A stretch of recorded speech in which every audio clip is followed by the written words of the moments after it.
నేడు టీపీసీసీ కార్యవర్గ సమావేశం జరగనుంది. ప్రజాభవన్లో మధ్యాహ్నం 2 గంటలకు ఈ మీటింగ్ జరుగుతుంది. హస్తం పార్టీ ఎమ్మెల్యేలు, ఎమ్మెల్సీలు, ఎంపీలు, జనరల్ సెక్రటరీ, వైస్ ప్రెసిడెంట్లు ఈ సమావేశానికి హాజరు కానున్నారు. ప్రజాభవన్ వేదికగా రైతు రుణమాఫీ, తాజా రాజకీయ పరిస్థితులపై సుదీర్ఘంగా చర్చించే అవకాశం ఉంది.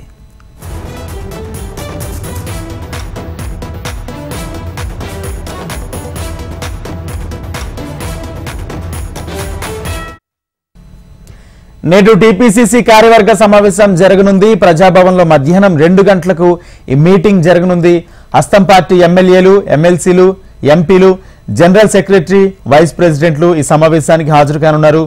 ప్రజాభవన్ వేదికగా రైతు రుణమాఫీ, తాజా రాజకీయ పరిస్థితులపై సుదీర్ఘంగా చర్చించే అవకాశం ఉంది.